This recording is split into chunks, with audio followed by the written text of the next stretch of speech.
आज हम अपना नया टॉपिक कर रहे हैं। लेसन्स है कि प्रोजेक्ट एसएपी में किस किस टाइप के होते हैं। देखो, टाइप्स ऑफ प्रोजेक्ट। सबसे पहला था इम्प्लीमेंटेशन प्रोजेक्ट।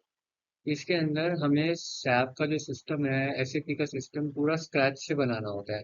बिजनेस के पास पहले कोई भी एसएपी का सिस्टम नहीं है। हम दो मेथड यूज करते हैं, एक है एएसएपी मेथड और दूसरा है एसएपी एक्टिवेशन मेथड। ठीक है।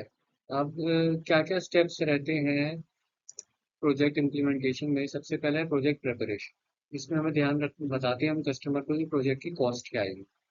फिर हम बताते हैं कि प्रोजेक्ट की ड्यूरेशन क्या रहेगी, 6 महीने का है, 1 साल का है, 10 साल का है। फिर हम बताते हैं कि लाइसेंस की क्या कॉस्ट आएगी। देखो, कस्टमर को एसएपी को खरीदना पड़ता है एसएपी कंपनी से, और इसकी एक लाइसेंस कॉस्ट होती है। इसके अलावा जितने भी यूजर कंपनी रखेगी, हर यूजर पे भी एसएपी इनसे पैसे चार्ज करता है। फिर हमें एज एन एसएपी कंसल्टेंट क्या टीम का साइज चाहिए होगा, ये भी प्रिपरेशन का पार्ट है। और उसके बाद जब ये पूरा तैयार हो जाएगा तो एनुअल मेंटेनेंस कॉन्ट्रैक्ट जो होगा कि हम इनके एसएपी सिस्टम को मेंटेन करेंगे, उसके क्या चार्जेस हैं।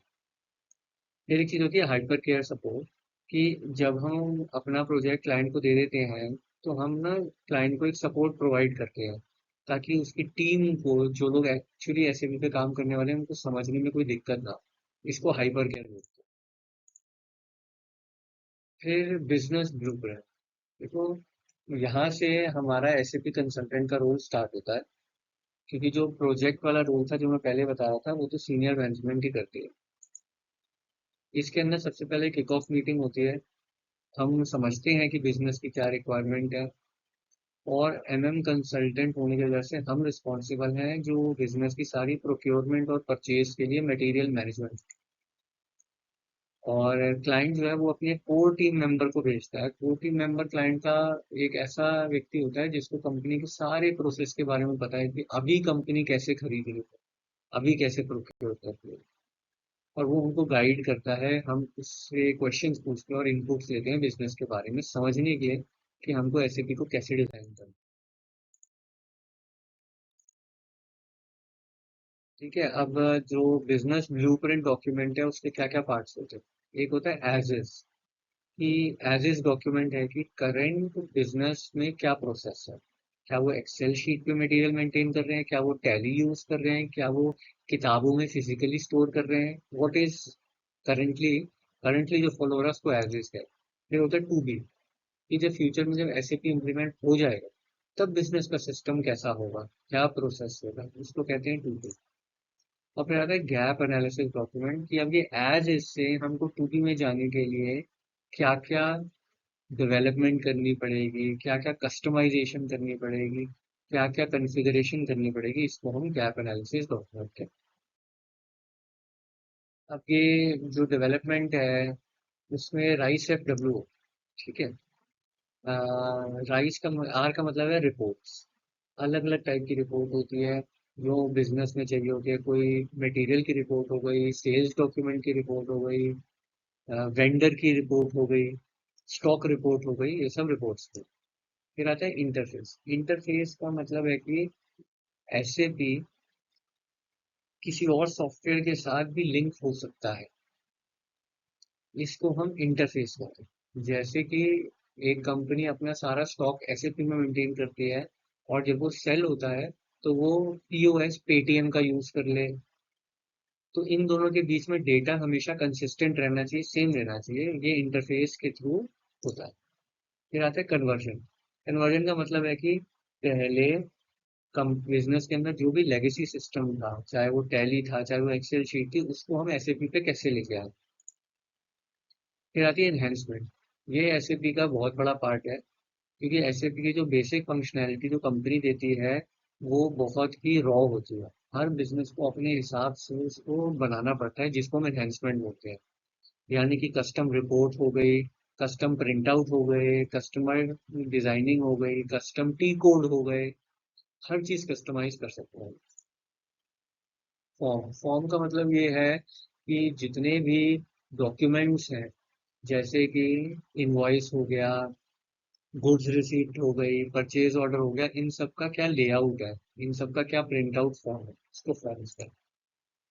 वर्क फ्लो का मतलब ये है कि अगर कोई प्रोसेस हम करते हैं एसएपी में और वो ब्लॉक हो जाता है और हमें वो अर्जेंटली वो ब्लॉक को रिमूव करना है, तो एक सिंपल सा लिंक किसी सीनियर मैनेजमेंट के कंसर्न पर्सन के ईमेल पे चला जाता है। वो इस पे क्लिक करके इसको अप्रूव कर सकता है। इसको वर्कफ्लो बोलते हैं। इसको एसएपी में लॉगिन करने की जरूरत भी नहीं। नेक्स्ट है साइन ऑफ। तो साइन ऑफ मीटिंग है कि जब क्लाइंट सारे डॉक्यूमेंट पढ़ लेता है, as is, to be, gap document, और हमको हरी झंडी दिखा देता है कि भाई अब तुम काम शुरू करो। मेरे रियलाइजेशन फेज। तो रियलाइजेशन फेज में क्या है कि अब हम अपना काम शुरू करेंगे और ए बैप वाला अपना डेवलपमेंट स्टार्ट। नेक्स्ट आता है फाइनल प्रिपरेशन। तो हम सिस्टम को तैयार करते हैं क्लाइंट को देने से पहले। हम कस्टमर के मास्टर्स बनाते हैं, हम वेंडर के मास्टर्स बनाते हैं, हम मटेरियल के मास्टर बनाते हैं। ये सारा एमएम प्रोफेशनल का काम है। अब ऐसे भी ने हमारे लिए बड़ा आसान करा हुआ है कि हम एक टेम्पलेट शेयर करते हैं क्लाइंट के साथ और क्लाइंट इसको भरता है। ये जो टेम्पलेट है ये काफी वैपी टूल से बनती है, एलटीएमसी से बनती है, एलएसएमडब्ल्यू से बनती है, पीडीसी से बनती है। एलटीएमसी अब कम यूज होता है। ठीक है, अब क्लाइंट ये टेम्पलेट फिल करता है, हम ये टेम्पलेट हम अपलोड करते हैं एसएपी में और सारे मास्टर्स बन जाते हैं। अगर हम मैनुअली 10,000 मटेरियल ऐड करेंगे तो बहुत टाइम लगेगा। अब हैंड ओवर करने में टेस्टिंग भी करनी पड़ेगी। तो सबसे पहले आती है यूनिट टेस्टिंग। यूनिट टेस्टिंग में क्या है कि सिर्फ एक मॉड्यूल यानी कि हमारे एसएपी एमएम मॉड्यूल से रिलेटेड टेस्टिंग हो। इसमें और किसी कंसल्टेंट का और किसी मॉड्यूल का कोई रोल नहीं।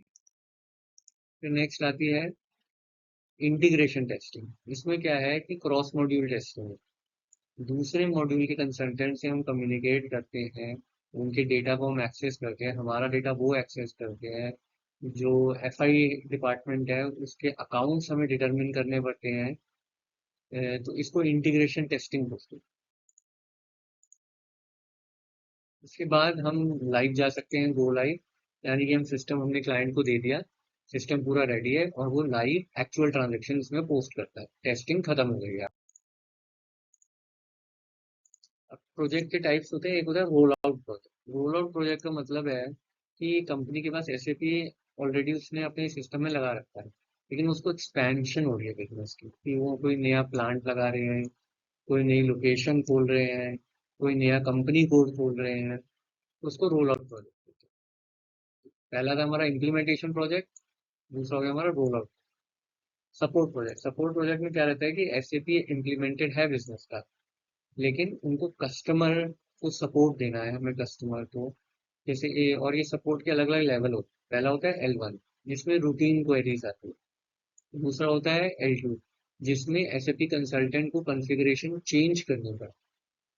तीसरा आता है L3, जहाँ पे बहुत ही अर्जेंट रिक्वायरमेंट होती है कि अगर हमने ये क्वेरी रिजॉल्व नहीं करी तो बिजनेस का काम ही बंद हो जाए। ये सपोर्ट प्रोसेस है। अब तीसरा होता है डेटा माइग्रेशन प्रोजेक्ट। अब इसमें डेटा माइग्रेशन में यही है कि पुराना जो एसएपी था ECC 6, उससे वो लेटेस्ट S4 हैना पे कोई माइग्रेट करना चाहता है तो। और ये माइग्रेशन की डेडलाइन है 2027। इसके बाद एसएपी कंपनी जो है पुराने ECC को सपोर्ट करना बंद कर देगी। अब आगे कॉन्फ़िगरेशन। देखो, सबसे पहले होती है बेसलाइन कॉन्फ़िगरेशन। इसमें क्या होता है कि सारी कॉन्फ़िगरेशन एक मॉड्यूल के अंदर है, जो हमारे एसएपी एमएम का मॉड्यूल, और किसी और मॉड्यूल से कोई डिपेंडेंसी नहीं है, कोई लेना देना। फिर आती है फाइनल कॉन्फ़िगरेशन। फाइनल कॉन्फ़िगरेशन में क्या कहता है कि एक से ज़्यादा मॉड्यूल हम कॉन्फ़िगर करते हैं, क्रॉस मॉड्यूल कॉन्फ़िगरेशन है। और बाकी कंसल्टेंट से, बाकी मॉड्यूल से भी हमको टाई अप करना पड़ता है अकाउंट डिटर्मिनेशन पे।